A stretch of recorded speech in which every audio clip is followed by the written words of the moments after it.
Whaafeilo I atu I lau whaafonga le nei fo I tae au malo le soifua manuia, alo mai o Talala Radio Samoa. E to mua atu I talo le aso tofi. Wa a mata I le vai aso nei ona tā pāle whaatangana alua ia po le Electronic Travel Authorization mō tangata New Zealand. E ui a ngai Peretania pe malanga fo I Peretania. O visa nei e uru fale ai po Electronic Travel Authorization e na o le luas fulu lua tāla New Zealand le tau, ma e lua tau sanga e au ngai. O le swinga walo ia I le vai aso nei, e le o whaita uli ai tangata City Seni Peretania. Fa apea tangata ai alani. Wa whai mai ei fo I o le alava e tatau ona to e maua le Electronic Travel Authorization I totono o le tolu aso whai ngā luenga. Ma e na o nai minute e whaalu e whaaulu ai le talo sanga I lungo le app. Whai mai ai mal hai ko mesina Peretania I New Zealand John Pearson I tala le tio whaavau maloa New Zealand. O se swinga e au ngā tele I loa ai le whaitau miliona o pāsese e au fi ai tangata kiwi I whewa I atu whaavau malo.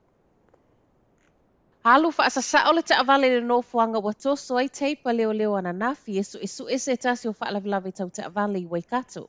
A o whai esu enga I lungo le State Highway tasi, lea fo ina tāpuni ai le tae ona nafi na whaate ia leo I le whaasasa o atu o le taavale male trailer. O lo o toso atu ai, ma o lea na oso atu I le nofuanga o lo esu e leo. Ana le vave le oso ese o se tasi o malu le malona iai I lea taimi, se manue a fia atu ai malona soifua. Whaamaunia mai ai le ofisa o leo, lima sfulma le tolu tau sanga le matua o le soifua le ave taavale ma o lo whaatala noa nei mō lianga e whaia whaasanga ia te ia. Wa tā pae leo le whesoa soani a tangata lau tele e tusa ma le mataa upu wa mali wai le tamai titi I au kilani. O le asonga fua pe tusa o le tula e tasi le vavea o lea nao o atu wai le tamaa. Ma le tamai titi wa mali o lo I totono o le taavale I le ofisa o leo I manukau ma a o lea yeise isi tangata ese e su e leo I le mataa upu le nei.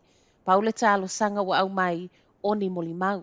O molimau o lo saili o nisi sai Waioro Road I Highbrook ma East Tamaki le vao le afo le valu, ma le tula tasi le vavea o le aso safa ato a umatu.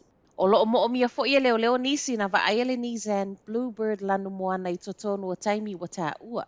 O lo tau fia pe lalo va ainga leo le tamatolu sfuma le fitu tau sanga, tā lialo na toe tu lai I lumo le whaamasinonga maa walunga I au kilani le aso lima o le masina fou, I mo liang o le fasi o ti tangata. Le angaina le masini sua palapala le faiba au tu I le vaofanga Ray Madarkaville ma wale a yaisa ele tise mo le faita wafe o ainga I le itu malo kaipara. Whaamauninga le nei mai le so upo le North Power ma o le cable wa wha le angaina e alu atu ai le ele tise I tangata Darkaville, Ruawai, Bapa Roa, ma maunga turoto. Pe tusa le tu lai valu ana nafi. Le ana amata motu sia ma yaima e ripote silia ma le lua afe fitu se fulu pa anga wa afia. Ma o lea fo ina tāpuni a wha malosi ai manisi o pisinisi.